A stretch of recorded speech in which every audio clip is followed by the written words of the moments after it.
ready to go? Are you high enough yet? I guess what I'm asking. It's a gradient. All right. Hey, everybody. Welcome back to the Woodscast. I am Justin Woods, and with me, per the usual, is my younger Tool concert attending brother. I'm very jealous. Hey, what up? That was a fun show. That was a really fun show. That was an expensive show. Yeah, I didn't imagine that was going to be a cheap one. Technically, I still have not paid back Nick Mal, so as of now, I saw Tool for free. Yeah. So, technically, I've not paid him back, so I haven't paid anymore. We've all played that game.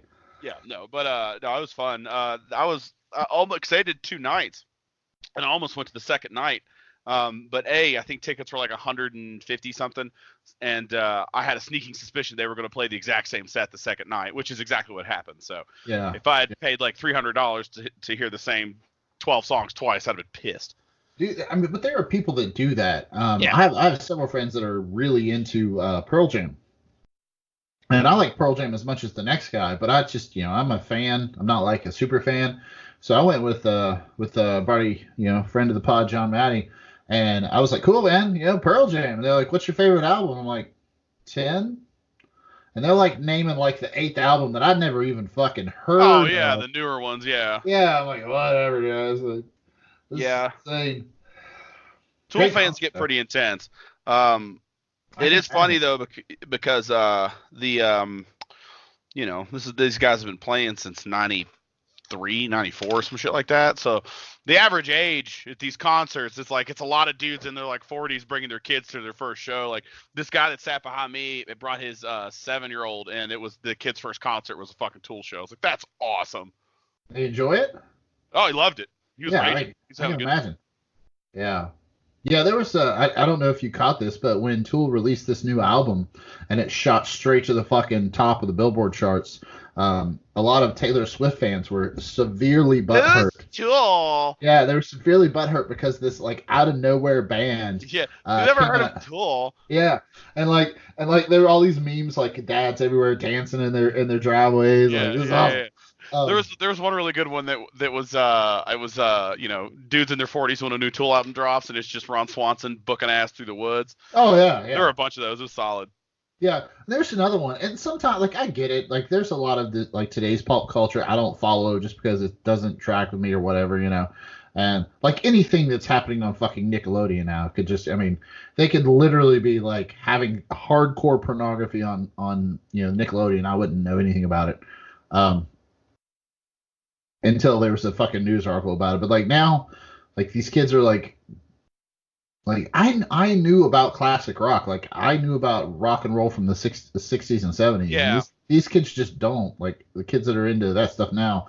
And like there was another article that really fucking hurt me a lot more than I expected. And it was like there were apparently a lot of posts when holy shit, Black Sabbath. Drawing a blank here. Lead singer from Black Sabbath. Ozzy Osbourne. Thank you. God damn it. I could see his face. I could see his like. Sean! His album cover and everything. Okay, yeah, but Ozzy Osbourne. The dude from the TV show on MTV. That guy. Yeah. No, but apparently Ozzy Osbourne did a guest spot on a Post Malone album, and all these people are posting about how awesome Post Malone is because he just he gives all these unknown artists visibility, and they're like, nobody knows who Ozzy Osbourne is, but he's now. Yeah, he's gonna blow up now that Post Malone featured him on his new album, and I was physically hurt by that. I was like, are you fucking shitting me? Well, they've clearly never taken a ride on the crazy train. That's their problem. Matt at Mac and Dave's because they always wanted us to play music, and I would put an Ozzy Osbourne all the time because we had a bunch of Ozzy Osbourne CDs for some reason. They're like, Justin, chill it out a little bit. These are older people. Like, whatever, dude. Rock out, man. Oh. Fucking, come on, dude, bang your heads. That doesn't surprise me because, when we were kids, the internet wasn't really around as much. So, you still like went to your friend's house and like borrowed CDs and listened to it. And they would say, so like, everybody's dad had, like our dad had his vinyl collection and all my friends' dads had theirs. So that's where I found out a bunch of that shit. But kids now only just have whatever gets thrown at them through streaming services and social media, which is usually going to be the most recent thing. That's a good point. It is harder to just like stumble across music that's not mainstream nowadays. Yeah. I mean, I know a lot of people who like, it's like, the only people that do that are the ones that like sit down and actively like dig through forums and stuff. Right, yeah. Some people, that's music nuts. That's that's their thing. That's their thing. Yeah. And like every now and then I'll stumble across a new band. I'm like, man, this is kind of catchy. It's not good, but oh well, like whatever. Yeah. There's I don't know if it's a NPR as a whole, or I think it might just be Colorado Public Radio. They have an indie station here that's actually really good, and it's probably like 80% indie rock hit, so shit you'd hear on any other station. But then another 20% is really neat shit. I found out for a few bands through there, and I was like, oh man, I learned about a new band I like from the FM radio, fucking old school. Right. I'm gonna go ahead and pay my taxes with a check. Hell yeah. I hope somebody's on the line at the IRS when my tin can on a string rings. Yeah. No, I stumbled across. I don't know what the fuck I was doing. I was thinking I was reading an article in Rolling Stone, and it was about the lead singer from Cranberry. She died. She got drunk and drowned in a tub. Actually. That was a while ago, right? Yeah, it was a while ago. And there's going to be this tribute band called Bad Wolves, which is a supergroup, which I thought was funny because they were a supergroup full of people I'd never fucking heard of before. So they'd all apparently had other groups that did well that I'd never heard of, but they were actually gonna record Zombie with her the day she died. Oh. And so instead they just had the lead singer, which is like this huge buff black dude, like sing the song, and they did a cover of it, and it's a tribute to her. And I was like, oh, that's cool. So I listened to songs. Like, this is pretty cool. I listened to a couple other songs. Like, it is the most overproduced fucking metal ever. Yeah. But, it's like so auto-corrected and so like layers upon layers upon layers that is happening in the sound booth and not like, these guys playing or, like you listen to the Black Crowes and there's like 14 fucking people in that band. And there's a reason it sounds like there's fucking a dozen people playing guitars and keyboards and drum, because they're all doing it. Yeah, there's a lot of, I mean, this has always been true really, but I feel like, and I don't know a lot about this, but I feel like it's now more, it's more common to, instead of have the whole band perform in the room and play it at once, everybody plays their individual part and then you mix it. And that's my understanding, but like all the best bands that you listen to, they just get everybody in a sound studio and they play the song over and over until they have a good take, and then that's what goes on the album. Yep. But you can't some bands you just can't get the sound they want and do that though. Like and I was always kind of floored to like I'm always kind of blindsided by how good Smashing Pumpkins is, because I always just forget about how good they were as a band. And so I was reading up on them and found out that like Billy Corgan played most of the bass lines in a lot of the albums, even though the bass player, I forget her name, but she played in the live sets because he could just sit down and just bang out the bass riff in one or two takes, where it took her forever, but she was better at playing live. Yeah, well, yeah, a lot of bands operate like that. Like when he's like 9 Inch Nails for a lot of stuff is like just Trent Reznor, and then he mixes it all, and then when there's a band that tours with him that he plays with. Oh yeah. It's fun to see Tool again because it really makes me remember they're very much a studio band. Like when you see Tool, it sounds like you're just listening to a Tool CD turned up really fucking loud. And that's not a bad thing, but like they had a sweet light show and everything, but it's literally just all those guys just standing there. They just play and they don't, they're just like, all right, see you later. We played our 10 songs, bye, and they're out. Like they're not jumping around. They're not partying. No, I mean, they're not. The singer Maynard, he moved around a little bit. He kept doing this thing where he'd take off his leather coat, throw it on the ground, sing for a little bit, and then he'd fold it up real neat and set it to the side, and then he'd put it back on, and then he'd fold it up, and it was pretty fun. Yeah. But I guess he never plays anything, so he has nothing else to do if there's no, like during the solos and shit, he's just goofing around. Yeah. I have never seen Tool, just to wrap up this little huge tangent we've got on in our taste in music. I've never seen Tool, but I saw Perfect Circle play right when they became a band. And it was kind of a funny happenstance because we went to go see 9 Inch Nails, awesome fucking band to play live. They were great. Yeah. But they Perfect Circle opened for 9 Inch Nails, and for those of you who are not familiar with Perfect Circle, it has a much different sound than Tool. Excuse me, much more melodic. So this band opens. they're playing all these melodic tunes, and the lead singer starts wailing. And of course, we can't see him, so we can't see it's James Maynard. And we're like, we can't see him at all. And he's just like wailing. We're like, man, this band sounds kind of weird, but that guy can sing. And like, we're kind of making fun of him, but then every night we're kind of grooving to it. And we're like, man, we didn't really know what to think about this band. And then Nine Inch Nails plays, tears the fucking roof off it, and we go home. And on the way home, we hear a song we just heard in the concert, and the radio's like, now here's the new hit off the album. Whatever, Opaque, or I forget what they're the first one's Myriad Noms. Yeah, Myriad Noms. By the new side project, James, from Tool. And we're like, oh, now I kind of feel like dicks. Oh, that's why. Okay. Yeah, kind of feel like dicks. Oh. All right, so glad you saw Tool. Glad you liked it. Cool. So like I said, this is the Woodscast. We don't usually talk this much about music. That's true. But we are recording this on Monday, the 21st. Shay, how many beers you had? What's our alcohol inventory? That's actually a thing here. My first one. All right, I've had like three. I went straight from work, did some shit, stopped by. I haven't had time to get drunk yet, so. Yeah, I came home. It's nothing like those first 3 ice cold beers you pound when you kind of half-ass it all day at work. Mm-hmm. America. We are in the 1004th day of the Trump administration. That's why Shay and I drink, mainly for that, and also it's delicious. Yeah. Shay, we are 496 days away from Donald Trump solving the North Korea crisis. Little update to that. Did you see that Kim Jong-un rode a white horse through some sacred land trying to be Putin?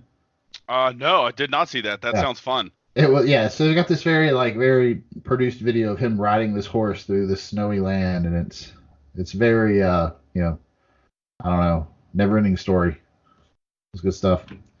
So you put a clock on it until Donald Trump rides a horse through a snowy field somewhere in America. We have 81 days since our last Q drop, but we're actually going to get Q back apparently. Have you heard about 8Q? No. Have you heard? Okay, so what happened? Everybody knows back in the day that actually August 1st they shut down. I was gonna say back in the day, like 3 months ago or some shit. Yeah, back in the day, a month and a fucking half ago. Yeah. They shut down 8chan because 8chan was where all the racists like to go and be racist, and it likes to spawn all of these anti-Semitic shooters. And after 3 mass shootings in a row, where the I guess you would have to say perpetrator or alleged perpetrator or whatever, posted his intent and some kind of monologue or his what the fuck you call those, Shay? Manifesto. Thank you, manifesto. Posted on 8chan. They all of the support behind 8chan dropped out. Like they wouldn't protect it from denial of service attacks. They wouldn't give it any security clearances or anything. So it was summarily shut down. The founder of 8chan, so the owners of it are these 2 guys that live in Singapore somewhere. The founder of 8chan is a different guy, Brendan something or other. Yeah. Trying to find his name here. Here. That's the guy in the wheelchair, right? Yeah, he has some severe disabilities, so he's always in a it's Brendan is his last name. So I had seen an interview with him. He seems like a really interesting dude, and he feels really bad about everything that's happened. Yeah, and that's basically exactly what I was getting. Frederick Brennan is his full name, and what Shay just said is right. Is he does feel very bad, and he's a very interesting guy in the fact that he created 8chan as a way to like explore the internet and be just like totally free, and all of the things that 8chan shouldn't have been, it turned into. And he lives in I also think he believes in Singapore as well. But I think he lives down the street from the other guy. Like they're very close to each other. They don't talk or interact anymore, but that's my understanding. You can look this up. You can look this up on several other podcasts and websites. Doomed, I think, did a real good deep dive on this about where 8chan, how it developed, and how it basically got taken from Brennan. He was bought out of it by this father and son duo, and it's one of the many websites that they run. And so when all of the support and security services were taken from it, and it was just denial of service out of existence, they've been trying to bring it back up because it's a big cash cow for them and its notoriety. the founder, this Frederick Brennan, he is actually pressuring all the security software people to not support 8kun when they try to bring it back up, because he very specifically doesn't want QAnon to get any footing anywhere on the internet. Yeah. He was very upset about how QAnon started on 8chan and how it all came about. And so he, as the founder of 8chan, apparently has some clout with these services. So whenever 8kun's like trying to get security backup and software protection, he'll call them like, hey, you should really let these fuckers just fry. So he is really fighting to keep 8chan from becoming 8kun, which, for those of you that don't watch a shit ton of anime, Chan is a common name for a child in Japan. Kun is apparently for a young man. So this is supposed to be 8chan's evolution into a more adult. Okay. Eat shit. This is where racists go to plan mass shootings. So that's all that's happening here. Yeah. So at some point you might see something pop up called 8kun, and then Q will put some other drops on there, and then some other people who are very Nazi aligned will go kill some more innocent people. Yep. That's going to be the breakdown. Yeah. I mean, assuming they can get it up, that shit is so toxic now, like, I can't imagine anybody would want to have, especially if there's like that guy's going around and being like, you shouldn't deal with him, then so when something goes down, he can say, listen, I asked him not to host the site. Like, we've tried. That's, Yeah. They made the choice. So he is actively pressuring all the support companies that they need to not support them. And apparently in the last, like, that was announced like the 8th of October, and since then to like yesterday, it's been up and down since then. But they can't keep it up for long. People just keep taking it down, which is cool. Fuck them. Nothing. So when you say taking it down, is it getting hosted, but they don't have any security, so they're just getting like hacked and shut down, or what? Yeah, exactly. So the original 8chan was basically shut down because they could not. The software companies that provided their internet security stopped providing it to them, so they had no protection from denial of service attacks, and you can do that shit with just a couple keystrokes nowadays. So whenever those protections drop, then the hackers and internet do-gooders just molest that site until it goes away, and that's what apparently keeps happening. Trust me, there's people out there that want to make money. They're going to put this shit up there if they can. Apparently, there's also some crazy people that think 8kun is being run by Q and the NSA working together. That's been a thing the 8kun thing is new to me, because also it just sounds dumb. But I hate to say that 8chan sounds smarter than 8kun, but what the fuck ever, that's the world we live in. It's been a thing for a while that Q, as a top level security expert. Oh, that's right. Maybe even Donald Trump, the security apparatus in the government have decided that 8chan is the place that they're going to drop secret intel. Okay. Yes. So I don't know why we had to hack the DNC servers. All that shit should have been on 8chan, right? Yep. You fucked up, Russia. All right. So what did I say? 81 days since the last Q drop. We got about a day and a half, maybe 2 days until Turkey starts slaughtering the Kurds. That's cool. Thanks, Donnie Dipshit. Yep. For those of you not just saw something about how I don't know what what is it, in a rare one of those, I'm pulling it up on the interwebs right now. In rare joint statement, U.S. and European lawmakers condemned Trump's abandonment of the Kurds. Yes. So basically what we did is we decided we were going to pull our troops out of the northern border between Turkey and Syria, where the ethnic minority there, the Kurds, have been helping us fight ISIS for the last several years. And without our troops there as a deterrent, Turkey basically said, I got this, and they rolled in and started killing the Kurds because they wanted that land, and they've been wanting it for God knows how many years. They signed what Donald Trump called a ceasefire, which Turkey said, bullshit, we're giving you 5 days to get your shit out of there, and then we're rolling in. Yeah. And so that was last Thursday. So I think tomorrow the pause is up, and Turkey's going to do whatever the fuck it wants. Couple of fun things. There was a RT journalist. His name was something very Russian. I can't pronounce it, but he posed in one of our abandoned military bases with a flag that says "Come and take it." Yeah, it sounds about right. And I was like, if there's anything that can I mean, encapsulate honestly, like, yeah, Donald Trump's foreign fuck policy, it's fuck you, yeah. fucking Russian television news reporter holding up a flag in one of our abandoned bases that says "Come and take it."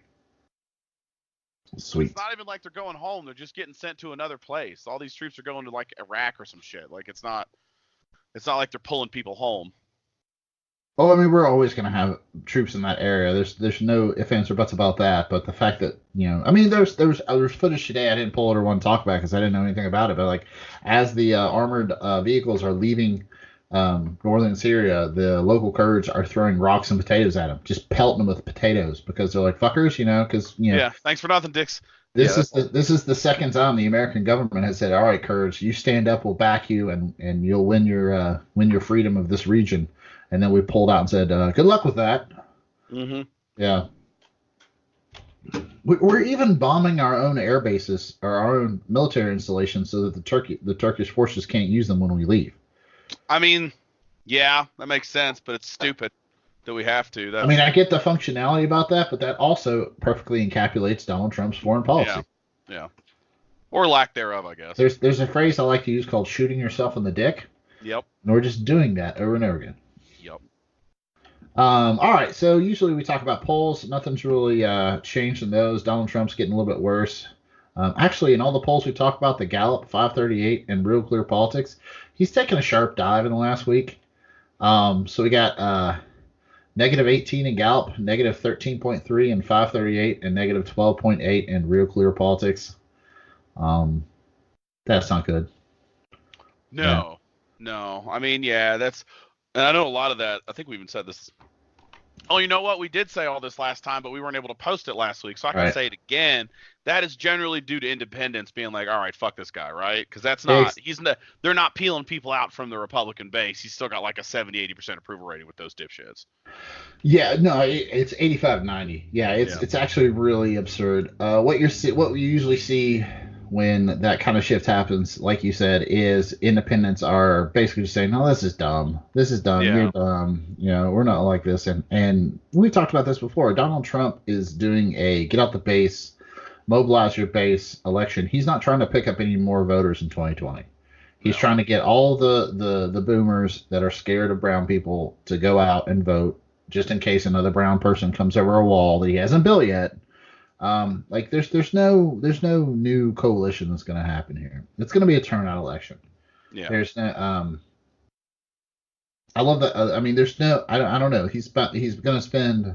I think he's already spent $7 million on Facebook ads this month alone, basically just to scare everybody about how radical the Democrats are. Like, if you listen to his speeches, it's nothing about how the Democrats want to take all of your guns. They want to let the EU run the country. They want to take away your like. It's completely insane. It's just this random scare words. Yeah. And and there's no reason for Donald Trump to need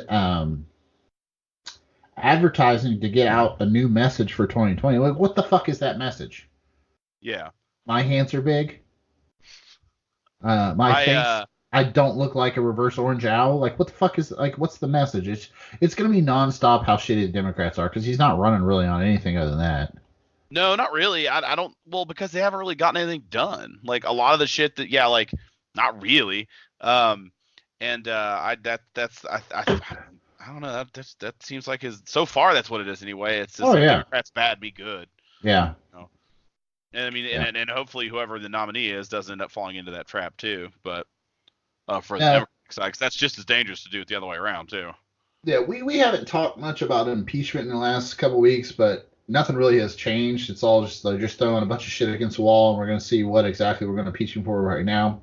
But I have a lot of friends, and I'm sure you've heard a lot of people say this too. Like, since the Democrats have decided to impeach Trump, they just handed him the election. And I was like, how do you figure that? Like, his numbers were garbage before this. Yeah. Well, the thing that people will always cite is the Clinton impeachment, and it's like, okay, I get it. That is one data point, but like that's a different scenario because when they decided to impeach him, public opinion on impeachment just in general was much, much lower. It was like 25 or 30% of people approved of it. And then there was an election. I think the power shifted hands, and before the Republican session ended, they impeached him anyway.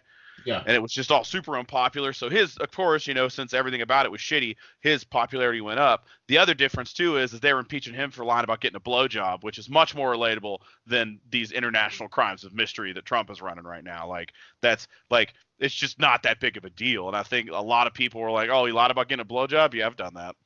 Yeah. I've done that. That's fine. I've been there, done that, dude. So it's real stupid. And it'll be and honestly, I mean, I don't understand. A lot of people are like, well, if they impeach him, the Senate's just not going to convict. I'm like, well, yeah, duh. But if they impeach him, they get to go through the whole rigmarole of a trial and present all their findings to the American people. And then when the Republicans don't convict, the Democrats can turn around and say, see, look at all this evidence, and they still ignored it. Yeah. Look how corrupt they are, put us in power. I mean, that's the thing that makes sense, to me. But, I couldn't agree with you more. Like the data points we have in the recent past is Nixon and Clinton. Nixon, even the Republicans were like, I don't think this is a good idea. Like, yeah, he's a real dick, but pun intended. I don't know. And the public opinion for impeaching Nixon was not there until it was suddenly there, until they suddenly heard him in his own voice say like, yeah, we need to take care of this shit. And then everything switched. The Republicans came around. Democrats were already there. Democrats were like, yeah, this guy's corrupt as shit. And the Republicans were like, holy shit, this guy's corrupt as shit. And then you had the Friday Night Massacre where he kept telling his attorney generals to fire the special investigator. And one by one they refused until he came to Robert Bork. And he said, sure, I'll do it. Because he's just a fucking soulless piece of shit anyway.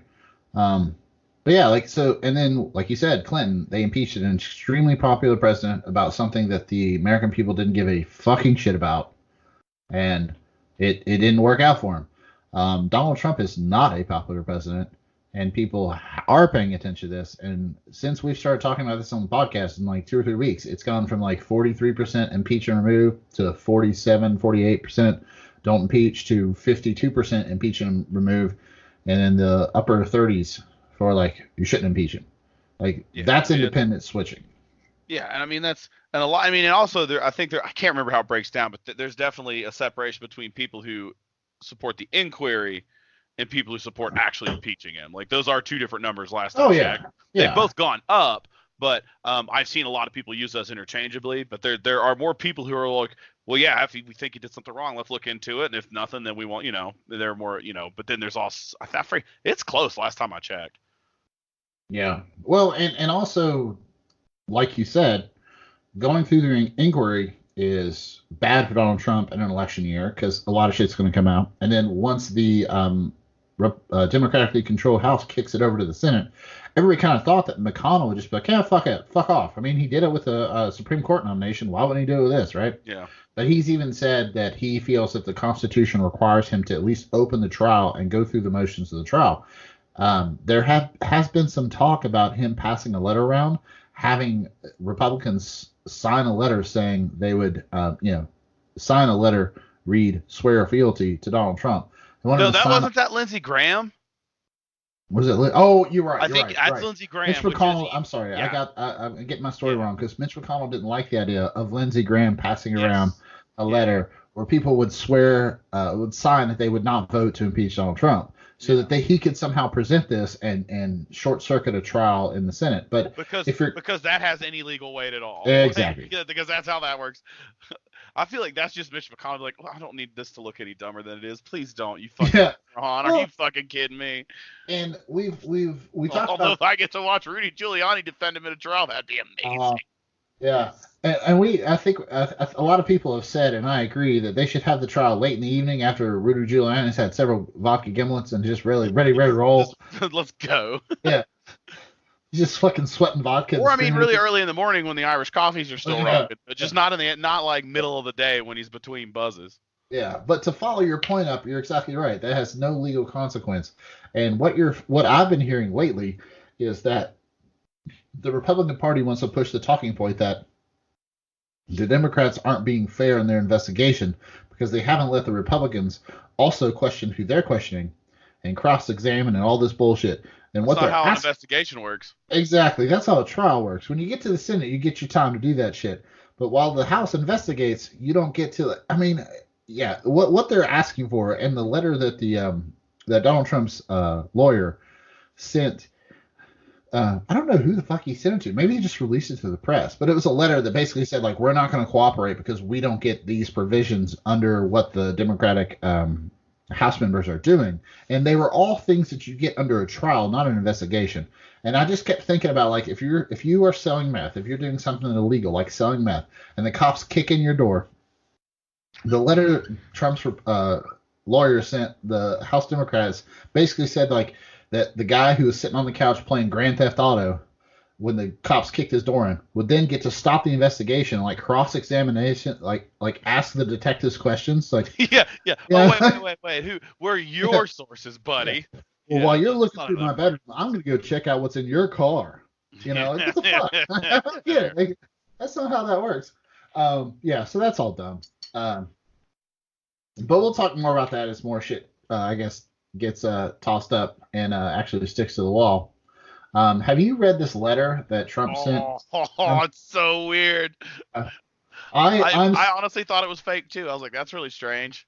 yeah, I want to read it for those of you who have not read this. This was a letter that our president, leader of the free world, commander in chief, the sitting POTUS, wrote to the I guess he calls him, is he the president of the Republic of Turkey? I didn't want to get his name wrong.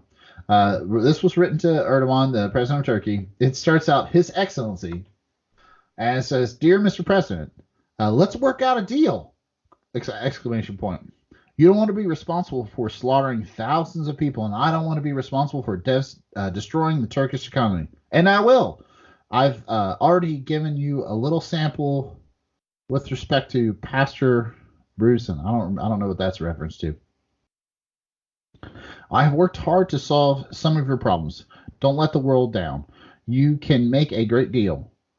General Mazaloon is willing to negotiate with you, and he is willing to make concessions that they would never have made in the past. I'm sorry, this is a bad print. I'm having trouble reading. Never make concessions they made in the past. I am confidentially enclosing a copy of this letter to me just received. History will look upon you favorably if you will get this done in right and humane way. It will look upon you forever as the devil if good things don't happen. Don't be a tough guy. Don't be a fool! Exclamation point. I will call you later. That is a direct reading of a letter the sitting POTUS sent to a president of Turkey. It's crazy nuts. Crazy Also, beans, dude. Shay, I believe this is the first actual, honest to God, 100% communique that the president wrote himself. Probably. Yeah, that sounds like the way he speaks. Yeah, and it's probably been edited though at some point. Like someone had to have put commas and shit in there. Otherwise, there's no way that everything about that man is a run-on sentence. Right, exactly. But so this went to Erdogan. Erdogan's people apparently promptly threw it in the trash. We then signed what we talked about earlier. We signed a pause to let the Kurds evacuate the area. And then after that, which is like tomorrow, or the day after, it's game on. I know this is an audio medium, but those of you who don't have the video I have are not watching my brother open a beer with a pair of pliers. I can't find my bottle opener. If it's stupid and it works, it's not stupid. Exactly. So, I mean, everybody, including Lindsey Graham, is against all the shit in Syria, but I had to read that letter because it's so fucking right on Trump. Yep. Have you seen the one that they had redone of Kennedy sending something to Gorbachev over the Cuban Missile Crisis? That sounds pretty fun. Yeah, so somebody redid. I didn't have this. Up, but yeah, somebody redid the letter that John F. Kennedy sent to Khrushchev over the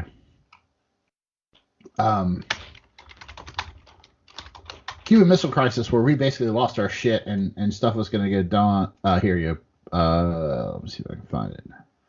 Oh, god damn it. Pop-ups. Stop. Quit. This is riveting radio. I know. Well, I'm stuck with like a bunch of like links that popped up, and I'm trying to get there. No. Whatever. Eat shit. All right, here you go. Dear Premier Khrushchev, don't be a dick, okay? Get your missiles out of Cuba. Everybody will say, "Yay, Khrushchev, you're the best." But if you don't, everybody will be like, "What an asshole!"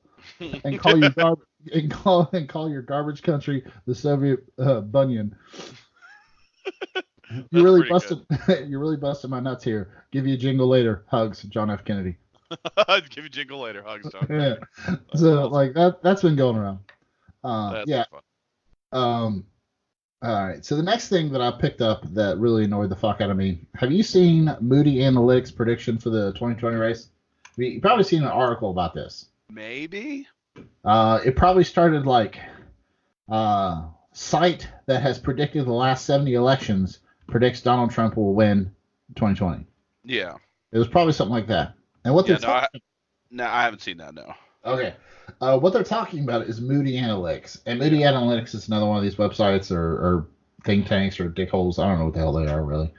But they always throw out their predictions, and they do it by a kind of a ground game, state-to-state prediction based on economic and consumer confidence things. Like, that's basically how they run their shit. And they have predicted that Donald Trump will win the 2020 handily. And the reason I bring this up is I saw this article everywhere. Everybody was sharing it. And they're right. Moody Analytics has predicted the presidential outcome for the last 70-some years. Except the time they didn't. Which was 2016, yeah. Yeah.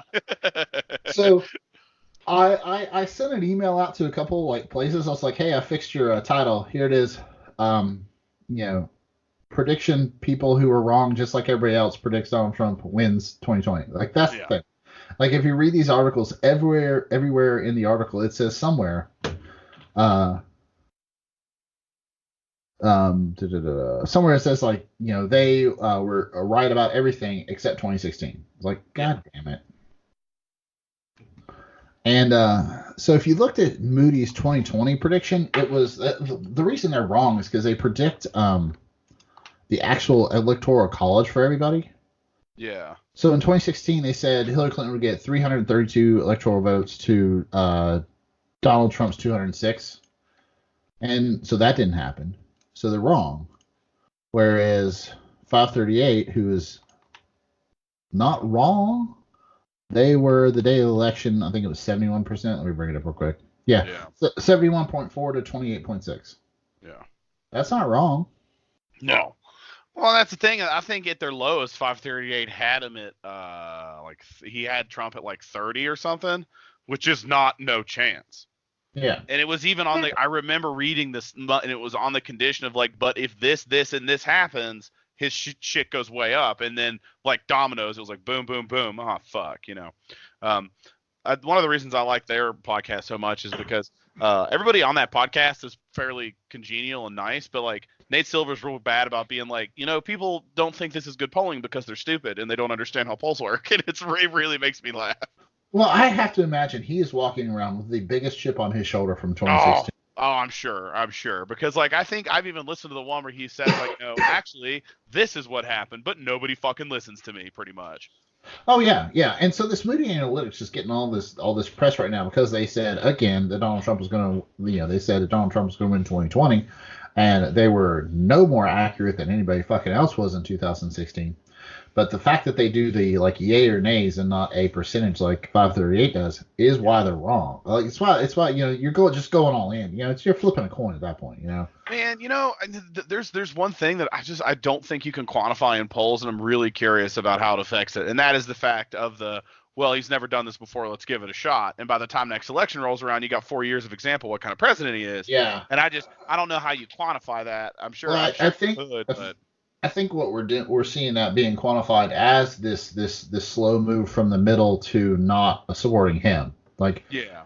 Yeah, the softness of his numbers in everybody except the Republican Party shows that the people who are like, fuck it, maybe he'll shake some things up. Those people aren't like, well, let's let him shake things up for another 4 years and Yeah. see how that works out. But even this Moody and like you were just saying, 538 after the election was like, listen, we told you that he had a 28% chance to win, and this, and this had to happen, and they did. Like, there you go. Like, we're not wrong. We just, that was the unlikely scenario. Yep. The outlier, if you will. Yeah, I mean, quantum mechanics says that like if you toss a ball in the air, there's this unbelievably small percentage of probability it won't come back down, right? Like the fact that that's like goddamn 1 gazillionth of a percent doesn't matter. It mean it's not there. It just means that all the times you thrown a ball up, you were on the better end of that stick. Yeah. And Oh, man, I wonder what that looks like. Does that mean that, like, maybe, well, you've just thrown a ball and it'll slip through a crack in reality, or a plane crashed into it? that's basically what's happening. Nice. Yeah, but yeah, and this Moody Analytics, if you read these articles, not only does it say somewhere in the article they were historically correct except for 2016, which should have been what you fucking led with. Yeah. Not only does it say that, but it also says that like barring unprecedented or unpredictable turnout, like so you don't know. Yeah. Yeah. That's it. Yeah, I go feel like turnout's going to be pretty hot this election. I've just got a feeling. I mean, Yeah. I just can't imagine that no matter.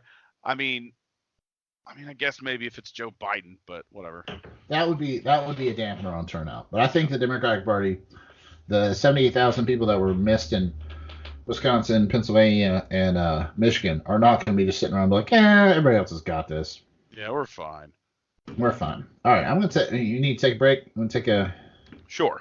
a quick break, and we'll talk about how Donald Trump picked and then unpicked his own resort for the G7, which is Sweet. totally okay. Which is Well, it's totally because okay. that phony emollients clause, man. All right, it's funny.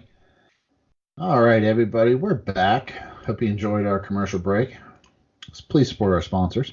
Yep. I have a fresh pitcher of beer, so I'm a happy boy. Shay's got a fresh beer. Nope. So like we talked about before we had to go take a tinkle break, Donald Trump apparently decided it was pretty cool to pick his own resort for the G7 in 2020. Shockingly, nobody else agreed with him.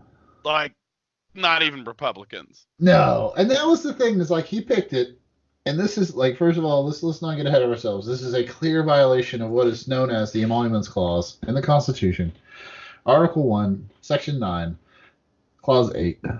No title of nobility shall be granted by the United States, and no person shall hold any office of profit or trust under them shall, without the consent of Congress, accept any payment, emolument, office, or title of any kind whatsoever from any king, prince, or foreign state. A lot of that's about nobility bestowing, but it just means you can't use your office or enrich yourself in the office of presidency or any. There's actually a different one for Congress, I think. I think there's one for Congress and president. But yeah, Donald Trump didn't think that applied to him, and he decided. But this was funny because Mick Mulvaney went out and apparently he went and did a presser that was really great. Now this was a corruption double tap because in this one presser he said that we always do quid pro quos with other countries, just get over it, and then said that after a year of careful study they have decided to use Donald Trump's property for the G7. And that was all within like 3 days of each other. No, that was the same press conference. Was that the same press conference? Yeah, it was the same press Holy conference. shit. I didn't realize that. That's nuts. Yeah. Later, he went back and said, like, later Mulvaney said, like, okay, we are not, okay. For those of you not paying attention at home or have lived under a rock, about 3 days later, Donald Trump reversed his thing, said he would not do it, blamed angry Democrats, and just today he called the Emoluments Clause of the Constitution phony. So we have reached the Constitution is fake news part of the presidency. Yes, That's absolutely. Good.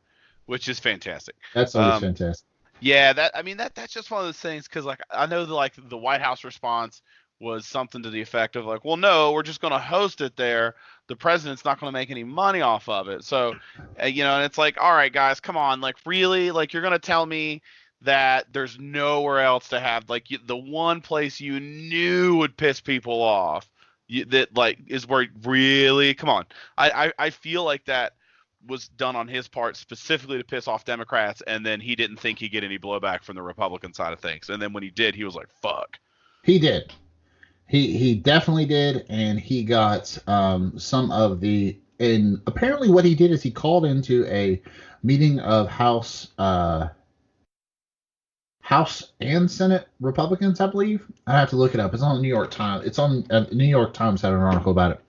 But apparently, a couple days after he made this decision, and it was announced by Mulvaney, President Trump called into the meeting, and they basically said, like, "Hey, we don't have your back on this. Like, we don't need this. We've got enough shit up in the air right now. We don't need to be defending you on this." And Trump was blindsided by the lack, of Republican support. Yeah, well, I mean, this is just like basic bitch shit. Even if they were like very bottom level politics, even if you could guarantee there was not going to be any money made, the optics are so fucking bad. Right. You have just spent the last 2 weeks trying to investigate one of your political opponents for enriching themselves with political positions, and you're going to turn around and do that? Like, fuck you. Oh, of course. And the New York Times has also reported just today that apparently the White House had come up with this elaborate scheme to pay for all of the costs at Doral with private donations. So yes, tax dollars would not go directly from the Treasury to Donald Trump's business, therefore in his pocket. But then the White House would just instead arrange other people to give Donald Trump money. I don't understand why anyone. I don't see how that's different, but whatever. Yeah. I don't understand how you could, like, I'm not a political expert. I work in customer service and read about politics and drink and talk about it. But if Donald Trump had called me and said, "Hey, I'm thinking about doing this. Should I do it?" I would have been like, "No, that's not a good idea for like a million reasons." Like, no, like just, like, no. The top three are optics, optics, and optics. Optics. Like, and they'd be like, "Well, I'm going to provide paperwork that says I'm not making any money." Doesn't matter. Nobody's going to believe you. Like, but that's the thing is, like, no matter how this shakes out, he would make money. Yeah, even if he didn't make any money up front, bringing all those world leaders to one of his properties in the future would somehow bring him money. Like, no. You're missing the point. If what would be if we took money directly out of the Treasury to pay for Donald Trump to stay at Doral as a president, that would be such a conflict of interest. It would be scary. Yeah. But what the White House had planned to do was have private donors, because Donald Trump is not running out of big pocket people who want to throw him money. Like I've said before on this podcast, I just need to spend the time to drill down on the third quarter fundraising from all the candidates, because I think the top four Democrats, may raised about like $120 million, and Donald Trump himself raised $25 million. I want to drill down and see how many donations per candidate that was. So I guarantee Donald Trump was coming from far fewer donations. It's a lot a lot of super PACs are throwing shit at him. So there would be no trouble coming up with that money, and it would go to Doral, which then goes to Trump. Like, no matter how you shake this down, Trump would make money from having it at Doral, unless they somehow decided just to give everybody, unless he said he was going to lose money. Like, and he doesn't do that. Like, if he signed a paper or there was some kind of thing that said that everybody who stayed at Doral that week stayed free. Like, that's the only way this would be acceptable. But still, that also doesn't bring up the fact that would be a huge publicity boom for that property, and it would take you all of 30 minutes to walk into any advertising agency in New York and be like, "How much would you charge for this type of advertising?" And they'd be like, "Boom, $30 million, whatever." Like they could slap a price tag on that for you in 30 minutes. And that's the other point. Like, not only is money going to be funneled to a property that, despite Donald Trump's best efforts to just lie to his fucking supporters, he still gets money from. Like, he said he did not divest from any of this. He just gave it over to some dumb one and some dumb two. And that, if they're not in constant daily contact, I'll eat your fucking shoes. Yeah. Yeah, I mean, come on now. Like, it's such a paper thin layer of like deniability that, he's going to make money. He would have made money off that deal regardless. And now he just looks like a cuck because it took him, 40 hours to be like, okay, I guess I won't. No. I mean, I don't know, dude. I remember when Obama held the G7 summit at his private resort, don't you? I just Googled that. That Mm-hmm. sounds made up. Oh, that's right. It didn't happen. Didn't happen. Did not Didn't happen. happen. Did not happen. But to follow Man, up, remember, and to think they were worried about old Jimmy Carter having a peanut farm. I know. God damn it. Can you God imagine damn them doing the G? The I G. wish all What, Donald. Yeah. what would it have been like G7 the something at his G4 or peanut 5 farm. then? Like I Yeah, don't know if a guess, lot of yeah. those countries even existed now. Yeah. Yeah, like old Jimmy Carter holding the G4 in his peanut farm. Yep. Well, the other thing is you'll see this a lot. I'm sure you have. Is that there's this breakdown of like Donald Trump before and after, like how much he was worth before he became president, how much he's worth right now, and he's lost like $1.5 billion. The Clintons when they left office to when they're now. The Obamas when they came into office to where they are now. And of course, the Obamas and the Clintons have made a bunch of money. Now, I've actually had personal friends send me that like little meme, and I've sent it back to them with a breakdown of how the Obamas made. I think it's $60 million at this point, or maybe $100 million, because like while Barack Obama was president, he had 3 best-selling books. Yeah. And his salary is like another $3 or $4 million. Like it all adds up like almost perfectly. And the last thing is when he got out of office, they got like a $60 million front for a Netflix show and some book deal. Like they got a huge chunk of cash. Oh, that's right. I remember that. Yeah, the Michelle and Barack Obama together were fronted a huge chunk of cash. I want to say it was $60 million. I could be wrong, but it was a huge amount to do like several books and like some shit. And the Clintons, Bill Clinton did have a obscenely high speaking fee. Like I'm not going to defend that, but it's not my fault that nobody wants to listen to Donald. Nobody is going to pay Donald Trump to speak after he's out of office. I mean, you know what? If you're gonna talk about how corrupt it is that Bill Clinton had his speaking fees, that's that beautiful free market the Republicans love so much. People were willing to pay for it, so he charged it. Right. It's like, not our fault that nobody wanted to talk to George W. Bush. Yeah. And he ended up having to do portraits of his feet or whatever. Like, you took the global economy, drove it right into the shitter, and destabilized the other third of the world. Please tell us about leadership. Yeah, let us know how you did all of that. Yeah. Actually, it'd been a pretty quick speech. Like, well, I just kind of got this guy, Dick Cheney. He did all of it, so I just got to go shoot stuff. Go ask him. Yeah, go ask what Dick Cheney did. Right, so that was a flash in the pan. We kind of glossed over the fact that Mick Mulvaney, I always wanted to call him Mitch. Mick Mulvaney admitted very clearly that the United States government does do quid pro quos. Sorry, ladies and gentlemen, I'm on like 11th beer here. And he just kind of threw that out there, and then he told everybody to get over it. And then promptly the Trump campaign started selling "Get Over It" T-shirts for $30. Yes, that is fantastic. That is fantastic. That is how democracy works. I honestly it's so funny too because it's so weird. Like if you're going to split hairs about it, like you could make the argument that he was talking about like there are absolutely times when the United States has a quid pro quo when it's in the national interest, when it's better for the country as a whole. And I bet that's what he meant. Interesting, Shay. He's a little fucking dumb because it's different. Like, that's a big difference. Are you saying that there's a difference between maybe negotiating a quid pro quo for a better situation in Syria? Hey, man, get rid of your nukes and we'll lift sanctions. Or kind of negotiating one for, I don't know, dirt on your perceived political opponent. Yeah, that's different. Okay. Yeah, that's different. Let me jot that down real quick. Yeah, right.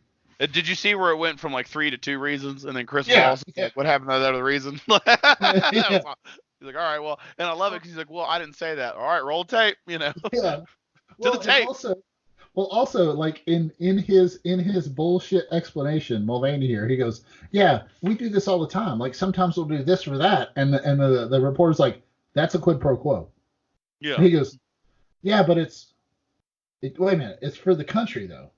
It's like, okay, so we'll say that one's good. Why does the one for Donald Trump work? And they're like, I don't know, freedom? Like, what? I mean, he just freedom? Fell apart. Yeah. Yeah. And plus, he also looks just like the Nazi from the end of Raiders that has his face. Oh, okay. So for those of you that aren't Facebook friends with Shay and I, I guess become Facebook friends with Shay and I.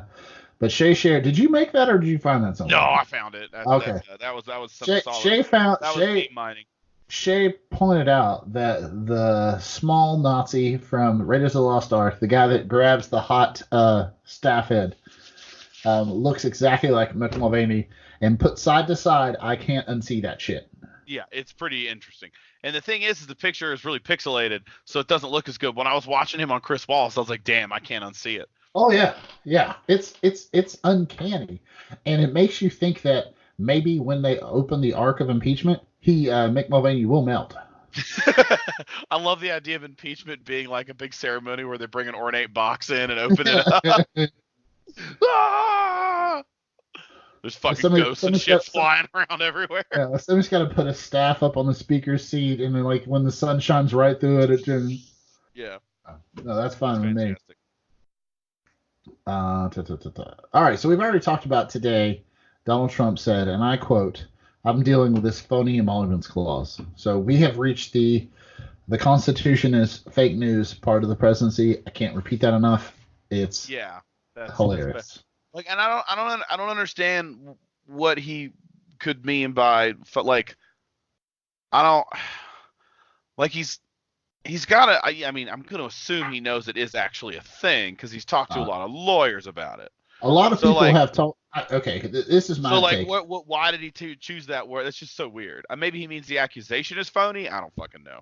My take is that, like you said, he has had a lot of lawyers tell him you can't do this because of the emoluments clause, and he heard, wah wah wah wah wah wah wah wah wah wah wah, you can't do this.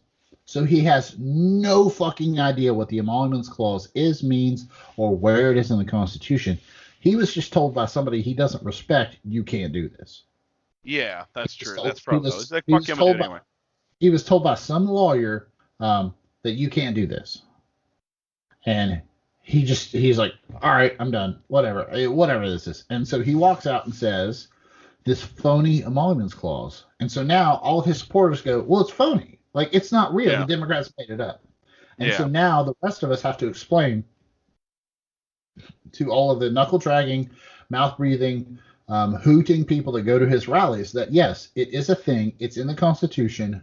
Reading is fundamental, for fuck's sake. And that will be our uphill climb until he's impeached. Yeah, I mean, I really do expect him to. He'll get impeached in the House. It'll go to the Senate. It'll get fucking. It'll be really messy. And there'll be a bunch of stupid shit said by both sides, and then the election will play out how it plays out. Yeah, I just can't imagine running for presidency while you are just being daily just torn apart in the Senate. I just can't imagine that. I can't imagine that's a good campaign. Like, everybody likes to say that he loves the fight, but I don't think that's a fight he loves. Like, I don't think he's going to get enough. I think he likes to fight. He doesn't like to defend himself. Those are two different things. Oh, that's a good point. Yeah, that's fair. Like, he loves to be on the attack. He doesn't have a problem with that. But when you start coming at him with shit, he shuts down. Like that's, and I think that's the key thing there, because then he's got to just, he's such a spur of the moment type person. If you put him in a situation where he has to think back and explain why he's done something, he fucking can't, because he doesn't think that way. Right. That brings up another thing that I would like to say. It's just kind of a non sequitur. Like, when we talked about this Ukraine call in the press, there's this, the quid pro quo that everybody's worried about, and he's going to be impeached for, almost certainly. But he was speaking with the president of the Netherlands, if I'm not mistaken. Uh-huh. And one of the press, one of the reporters there said, Mr. President, and like asked him a question, said, he said, what did you want President Zelensky to do with respect to Joe Biden, based on, what you say is not a quid pro quo, but then what did you want him to do? Like, what did you expect from him as far as investigating Joe Biden? And Donald Trump had apparently felt like was done with this question or didn't want to answer it. And he goes, are you talking to me? Like, perfect fucking Goodfellas. Oh, that's amazing. Yeah. That's he said, awesome. Are you talking to me? And the reporter was like, yes, sir. It was just, as a follow-up, what did you want him specifically to do? And Trump went on, was like, are you talking to me? You talking to me? I've got the president of the Netherlands right here. Ask him a question. Yeah. Ask him a question. And the whole time, the reporter's trying to be very polite. It's like, well, I will ask him a question, sir, but like, Mr. President, what did you specifically want, President Zelensky to do?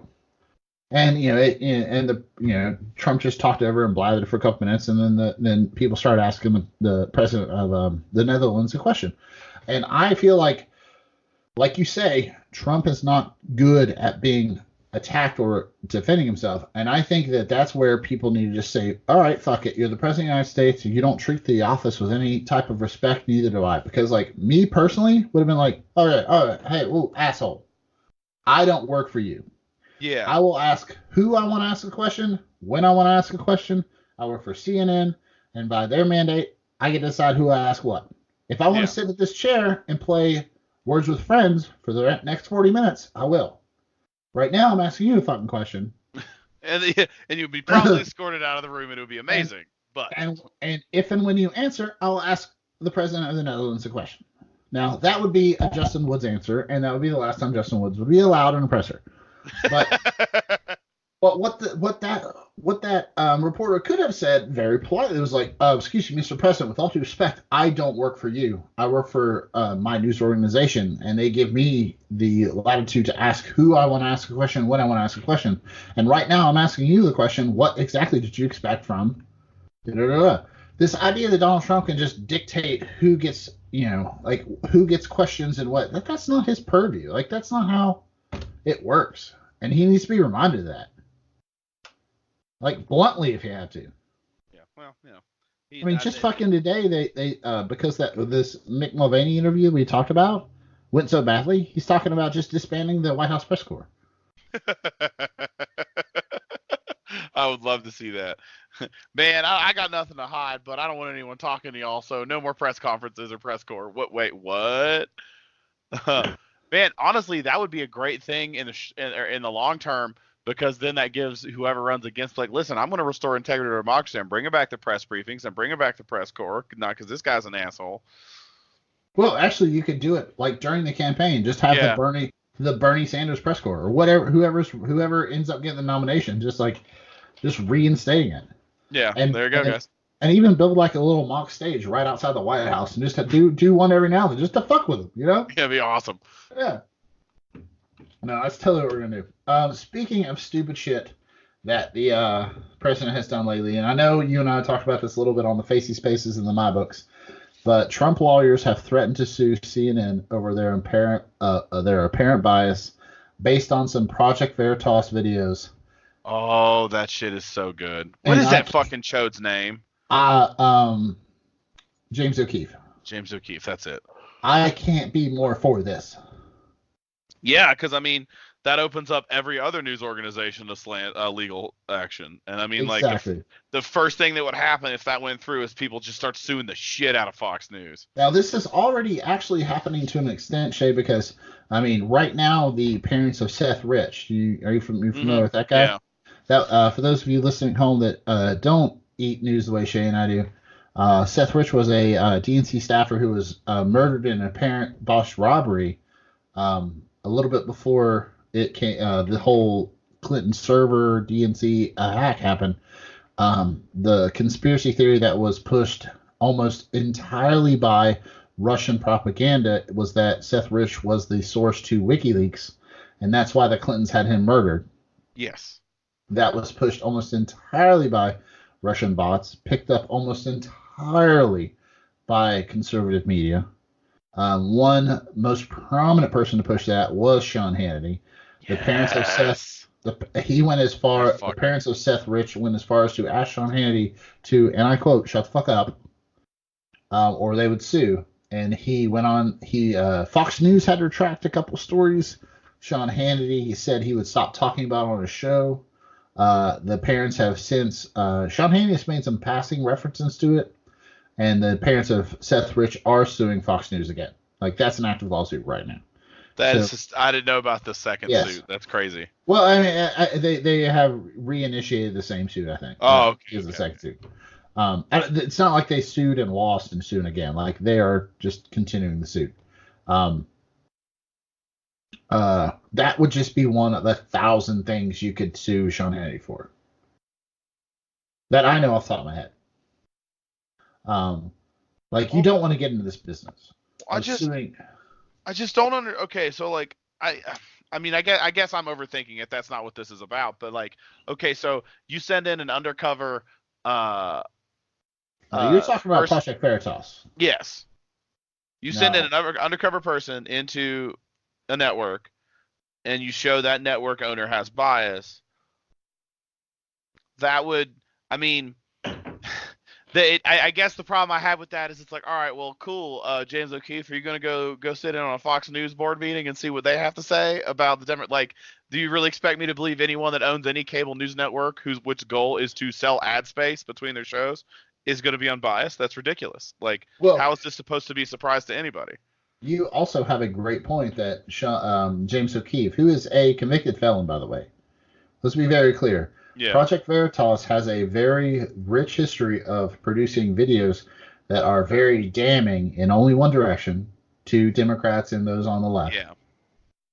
And then after the initial news breaks and everybody has a collective gasp, 3 weeks later, when the full video is released, it's found that he has edited it completely dishonestly. Yeah. And everybody goes, what a dick. This process has repeated several times. It's always a big splash and nothing. The only real outcome of his stupid ass videos was the Acorn video scared Congress enough to defund a organization that helped low income people register to vote. So awesome. Yep, I do remember that. Yep. Yeah. Score asshat. What did he get? What was his conviction for? He was trying. If I want to get this as close as I can to the facts. If I'm not mistaken, he was trying. He and some associates under false pretenses were trying to enter a sitting congresswoman's office and bug her phones. Oh, that's and they were caught doing that. Yeah, they were caught doing that. They were caught with fake IDs and shit like that. So that's what he was. He is a convicted felon for, and this latest thing is nothing but the same. There are a lot of videos. It was not an undercover person. He actually had a contractor who was contracted with CNN, not a direct CNN employee, who recorded some of the 9 a.m. like rundown calls. And if you listen to them, it's just like, hey, right now the big focus needs to be on how the momentum is shifting towards impeachment. Like, that was the big takeaway from one of the videos. The other one is like, the other thing that Veritas does a lot is because they're in a state that has one party consent, meaning you don't have to tell the other party you're recording them. He records a lot at bars after he's gotten the workers drunk. So what you'll hear in these videos, if you listen to them, is a lot of people, there's a lot of background noise, a lot of clinking and stuff, because they're at a bar, and the person he's talking to has had a few.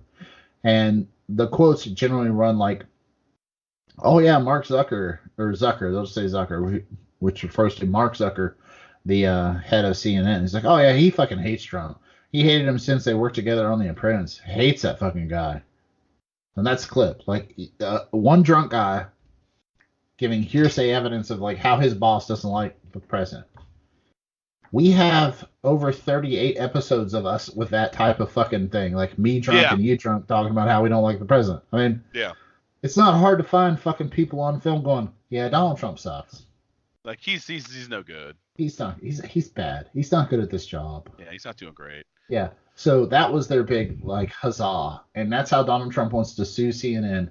And please fucking do it. Please fucking do it.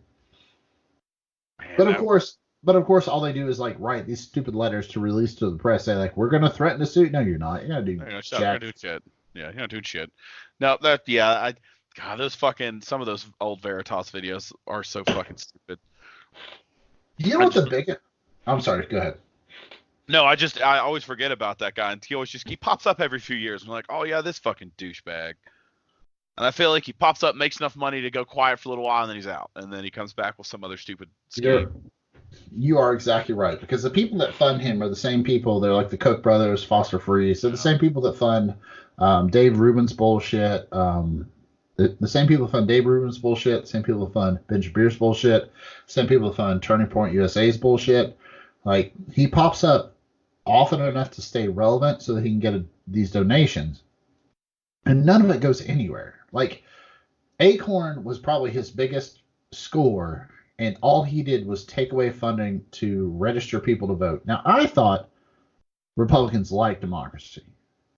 I thought they Well, wanted they like democracy, but if you let too many people vote, it's not good for them. Exactly. So they don't want too much democracy. Exactly. And we've talked about that many times on the podcast, because if Republican politics, more specifically conservative politics, were so star-spangled awesome, you would think you would just win hands down every time on your ideas. But instead, you do shit like in Georgia, where you require everybody to have an ID, and you can only get an ID from a DMV, and then you shut down 75% of the DMVs that are in African American neighborhoods.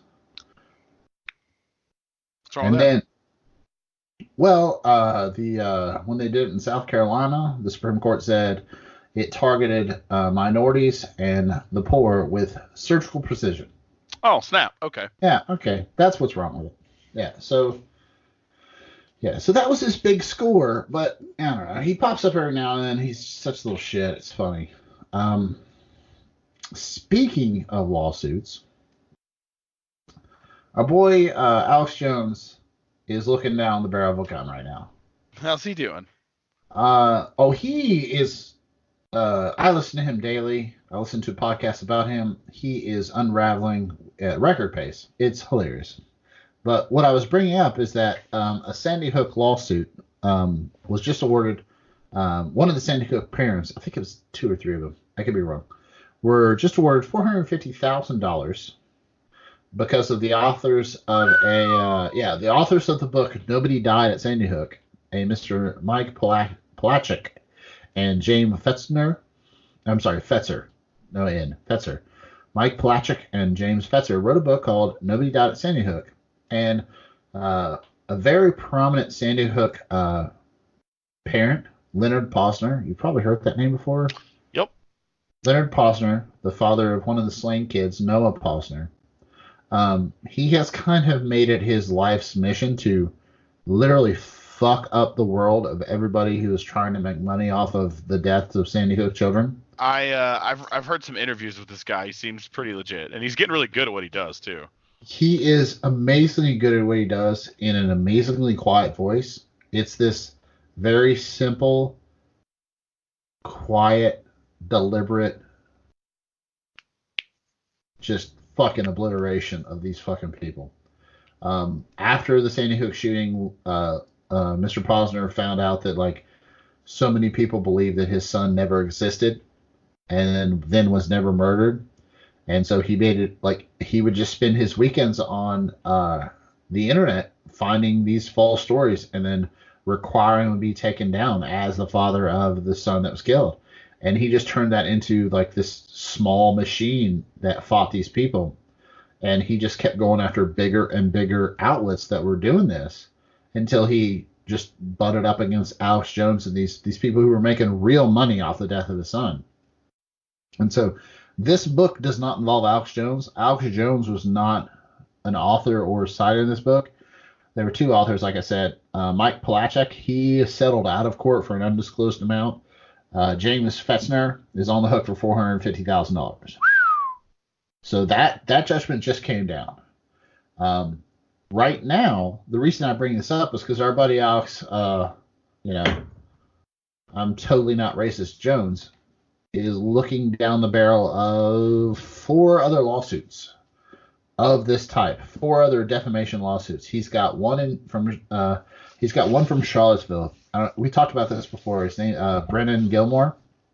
Yeah. Do you remember when after that Charlottesville rally, that woman was this guy, that one guy who might have kind of been a Nazi, memed his car into a protester and killed her? Yes. The man who filmed that footage that everybody watched was a man named Brennan Gilmore, and Alex Jones doxed the shit out of that guy and told everybody that he was a deep state plant and the whole thing was staged, and that yes, that Heather Hayes might have died, but she had a heart attack. And this is a direct fucking quote. She had a heart attack because she was probably real fat. Was that Alex Jones? That was Alex Jones saying that. She had a heart attack. She's a big old fat lady. But the car running over her, that wasn't a problem at all. No, no. So he said that was all a deep state plot and doxed the shit out of that guy. So that guy's suing the shit out of Alex Jones. Alex Jones has been trying, from everything I can look up, to settle that lawsuit for over a year and a half. But that guy's like, no, fuck you. I don't want your Oh, that'd money. be so fun. Yeah. Yeah. I could, because I imagine for him it's definitely got, I mean, yeah, money's nice, but I'm sure he just wants to make Alex Jones' life difficult. Like that's a lot of the motivation. At least that would be if I were in that situation. Be like, Oh yeah. maybe I'll It make just some money out of this, but I'm taking this guy down. Like that's well my no, goal. well what well okay, yes, 60-40, you're exactly correct. With there's gonna be money in this guy regardless, because the defamation lawsuit is gonna pay this guy out. Alex Jones is trying to pay him out on the quiet. And this guy's like, no. We're going to trial. You're going to sit in front of a camera. You're going to say this shit. I'm going to play the videos of you saying this shit. And we're going to show the screenshots of you showing people a map of where I live. You know, all this shit. I expect you'll keep me updated on any footage that comes out of these trials, but Oh, of course. I doubt there'll be much. No, yeah, I don't know. So that's one of the four. You've got another defamation lawsuit coming out of Austin.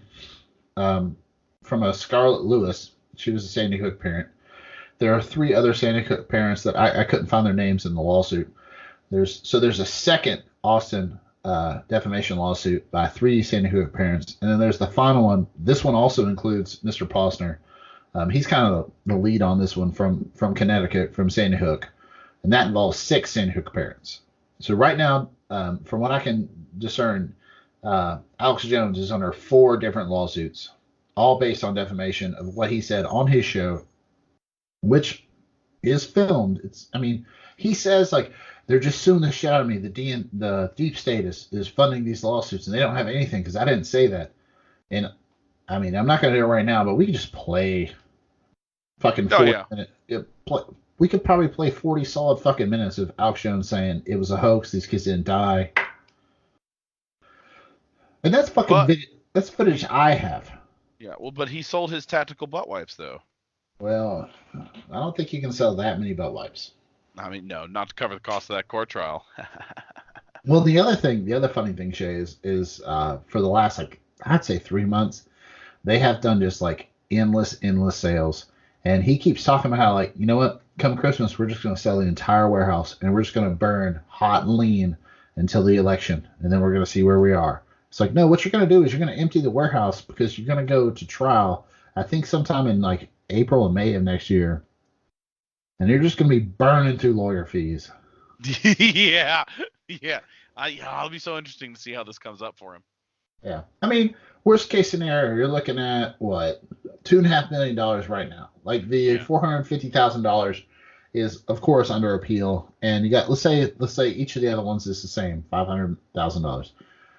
Like, you're looking at $2.5 million. Like, he would have to liquidate InfoWars to keep up with that. Like, it would just go away.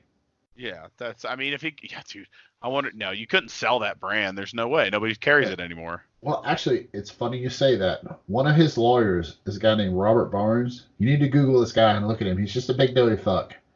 And he has literally, Robert Barnes, he has literally become more and more of a fixture on InfoWars. Like, he hosts whole hours. He's always there. And so everybody I know this fucking guy. Yeah, so everybody who watches Jones for entertainment value like I do, that just listens to it while I'm working going, well, that's wrong. Well, that's really racist. You know, everybody's just waiting for Alex Jones to have to duck out because he's going to jail, and Robert Barnes just slides in like nothing's happened. It just takes over. Because he hosts hours of that show. Huh. Okay. Yeah. So that would be funny.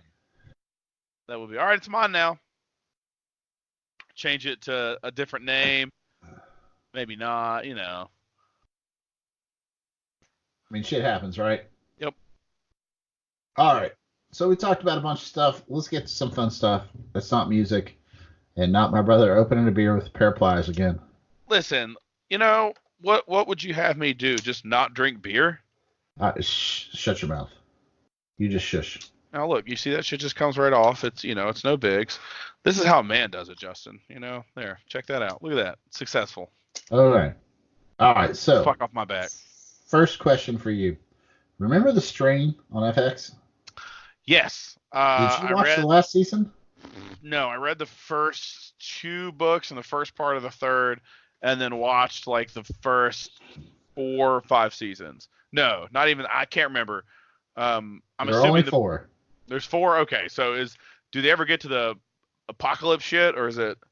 So, I watched it. I watched the first three seasons. At the end of the first, I'm sorry, at the end of the third seasons where they detonate the atomic bomb, the light bomb, Yeah.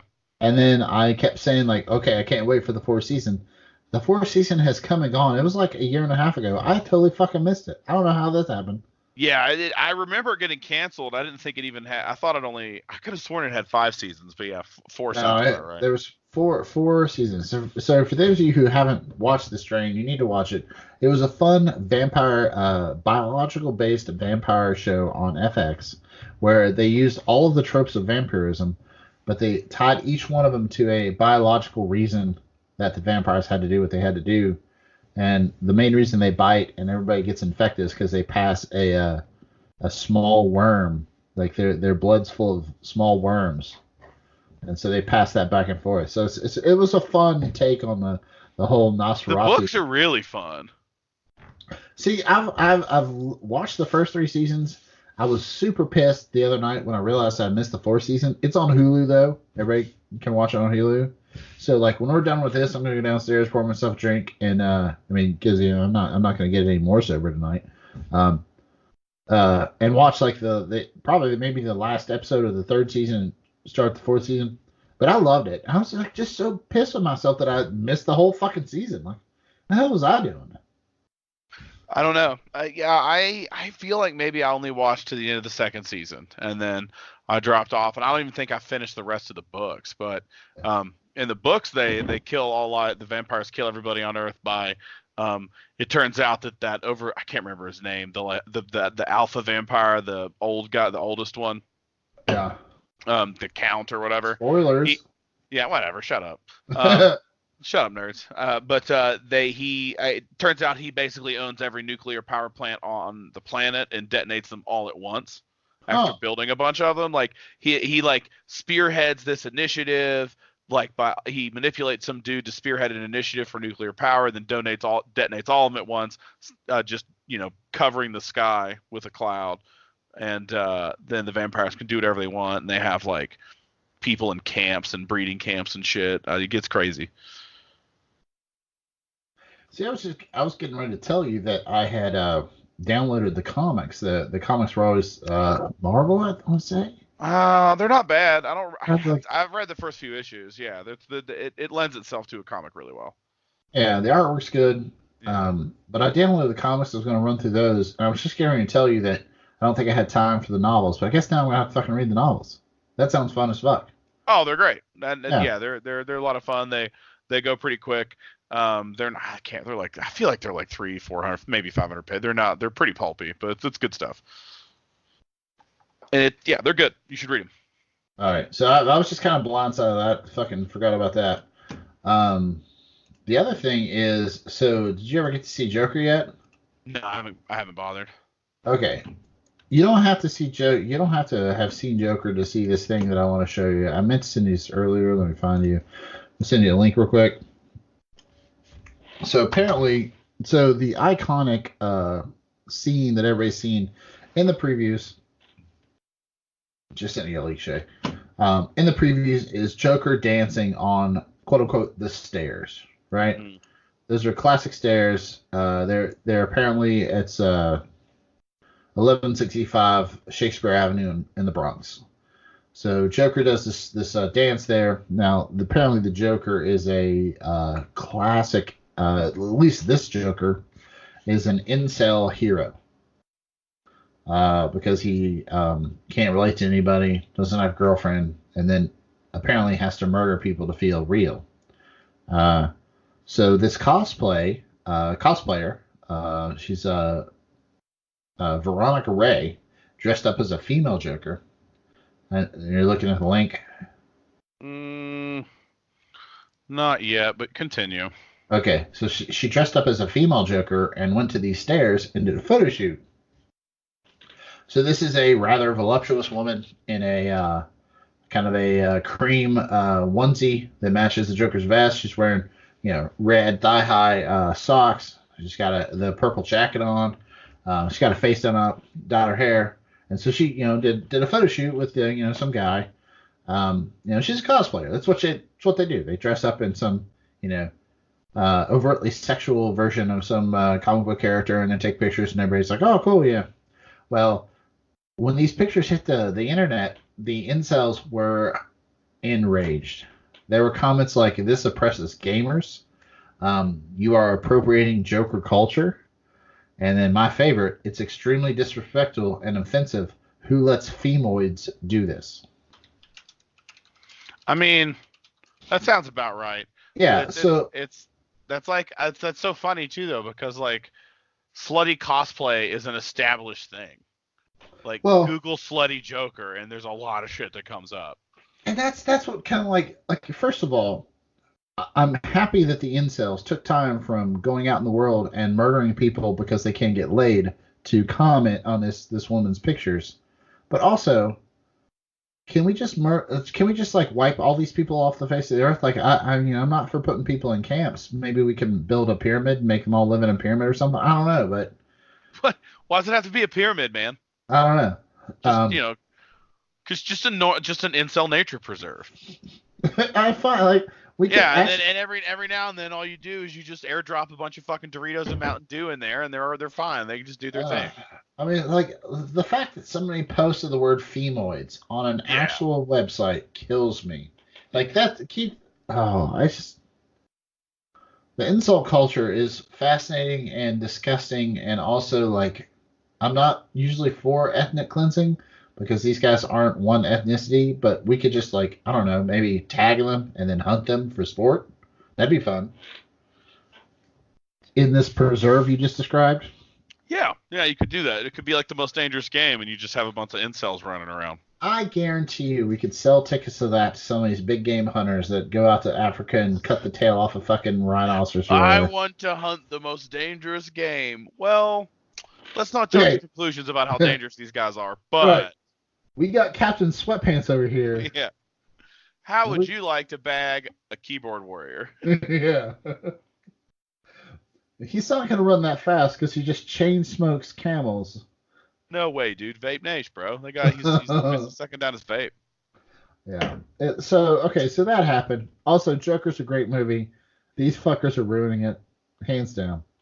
I don't know. You want to talk about Zombieland or do you want to talk about the CW first? Huh? All right. So the CW is really ramping up their Crisis on Infinite Earths. I wouldn't know. I haven't watched any of it. See, I'm so behind too. So you're behind too? They only started airing the new episodes in October. It can't be that far. Like, I mean, no, like we're like several months away from it, but like everybody and their sister's involved in it now. I think you and I have parts in it now. We just haven't gotten the letter yet. Oh, okay. You're gonna be playing Fat Batman. I'm gonna be playing Old Batman. I'm okay with it. By me. But yeah, so like everybody's getting parts in Crisis on Infinite Earths. I'm starting to reread those comics so I can get ready for it. It's gonna be fun. But I'm like so behind on all my CW bullshit. Like we got Supergirl's back. You got Flash is back. You got Batwoman. I'm sorry. Batwoman. Please show some respect. She's a Batwoman, not a Batgirl. Right. And then I assume Legends of Tomorrow's coming back. I know. Black Lightning's back. Yeah. I never even watched the second season of that, so I got a whole season of that to watch. I got about halfway through that one and I kind of trailed off. I kind of need to get mono to catch up. That's what I need to do. Mm-hmm. Just get sick. Yeah, just get sick. Okay. All right. So we're all behind on that. So let's finish this out with Zombieland Double Tap. That shit was so much fun. All I can say is Zombieland Triple Tap. Make it another one. Fucking do it. We'll see. I would be shocked if they did a third one. They barely got the first two made, but I know. No, it was that movie. Honestly, I don't want to push it because you've got the same writers, the same directors, the same cast, and it's like all these people in this cast have gone on. I mean, Woody Harrelson was big when they did it, but like they've all gone on to become much bigger stars. So the fact that everybody came back is pretty sweet. It is that is as good as it could have been, I think. Well, and the considering funny thing, it's been like 10 years since the other one, oh and yeah. all the production problems they had trying to get it off the ground. Like that was as good as it could have been. Well, and the funny thing is when Zombieland was first released, it was at the crest of the whole Walking Dead zombie thing. And so they just kind of like, okay, well, here's the thing. Actually, I think it was before that crest. It was before that. It was way before that. It was that's what was so fun, and it just kind of came out of left field. I Because mean, it wasn't way before all that, but I it think Walking was. Dead was 2010, right? No, well, 2010 you're or right. You're right. This was before that. It was 2009. yeah, So this was like a year before the zombie shit blew up, and it just exactly. kind of came out of left field.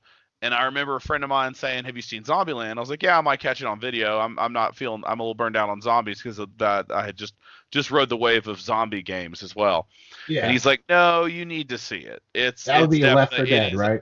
so much better than you think it is." And it's great. It's one of my favorite movies. It's a almost perfect horror comedy. It's almost perfect as far as like balancing gore and comedy, and the cast is great. You know, it had no right to be that good out of nowhere. And then the second one's pretty solid too. I don't think there was any way it was going to be as good as the first one, just because that was such a surprise. You know what I And when mean? Like you didn't expect that going into, and it was just great. now I'm gonna have to do. We're gonna have to put a pin in this question until we do another podcast. But I'm almost positive that when Zombieland was released in 2009, all four of the actors and actresses. So you got I'm gonna if you can Google this for me. Jesse Eisenberg, Right, Woody Jesse Eisenberg. Harrelson, fucking Emma Stone, and I can't remember what the actress for Little Rock is. That's the only See, one. that's what I'm missing Yeah. because she And was she has in not been in nearly as much stuff as the other people too. exactly that's why we're drawing. Okay, so you got Woody Harrelson, Jesse Eisenberg, Emma Stone, and Abigail Breslin. That's it, Abigail Okay, Breslin. in 2009 they had all been nominated for Oscars, Yeah, most of them have won, haven't they? but in 2019 only Emma Stone has won an Oscar. Ah, nice. So let's just take a step back. In 2009, for a bullshit zombie like fun romp movie, it was a comedy. It was a little bit of horror, a little bit of gore, a lot of comedy.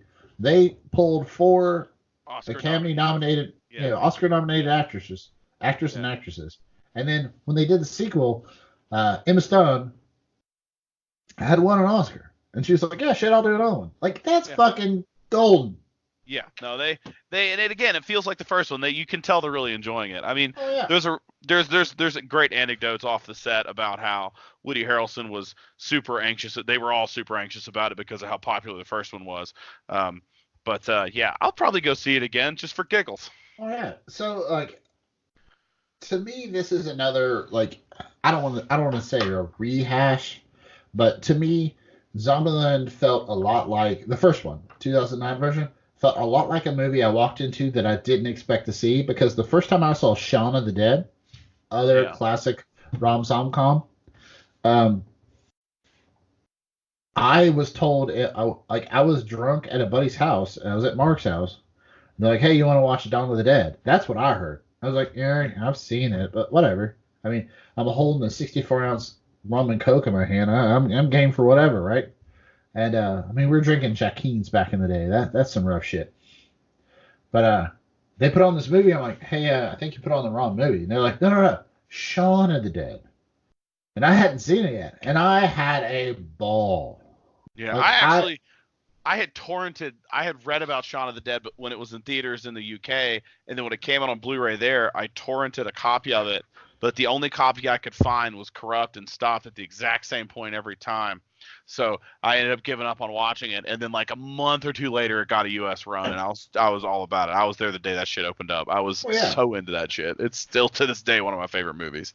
It was, and I think I would not have appreciated Shaun of the Dead if I had gone in knowing what it was. Like I walked in, I was sitting in my buddy's, recliner in his house in the West End of Huntington, had a giant rum and coke in my hand.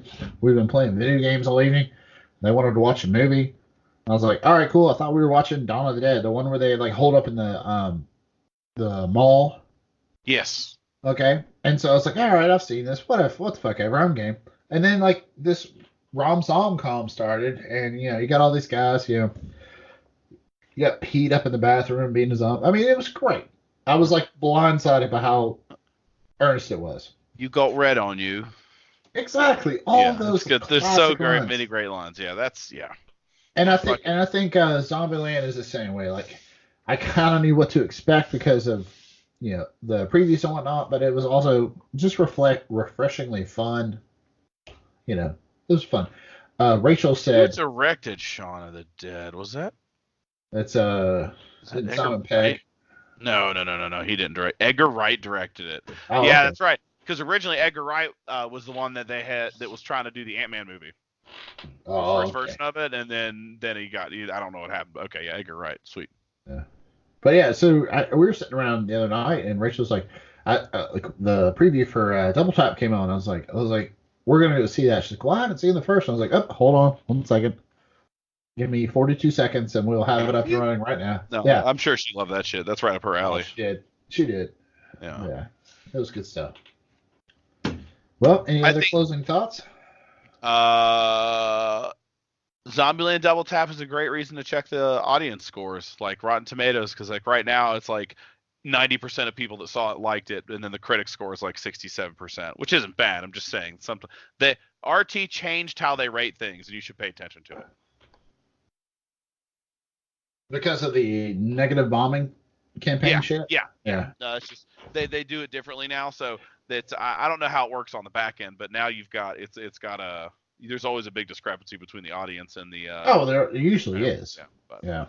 It's really sweet. Alrighty.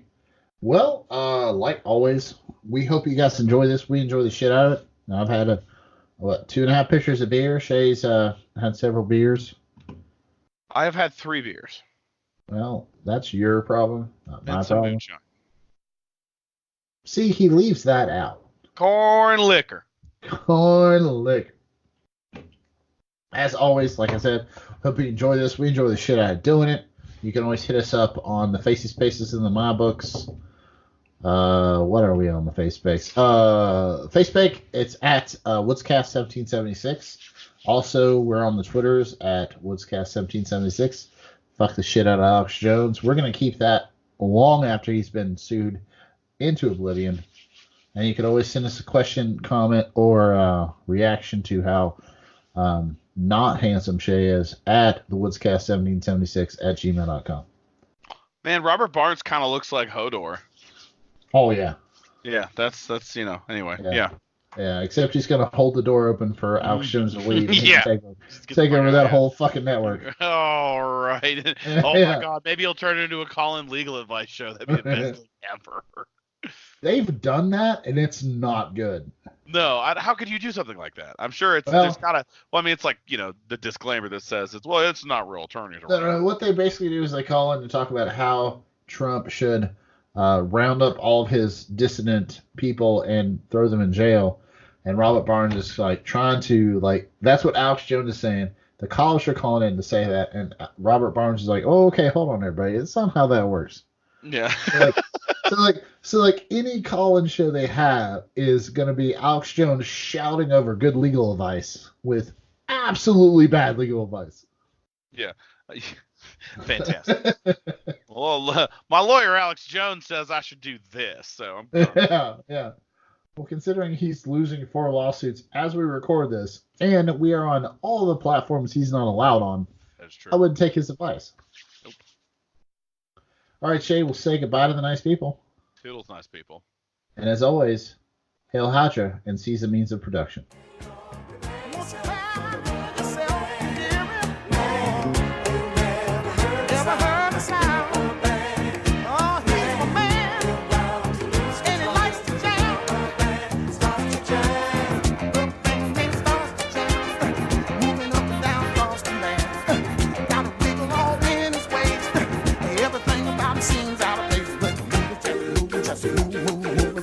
A rubber band man, just moving, just moving.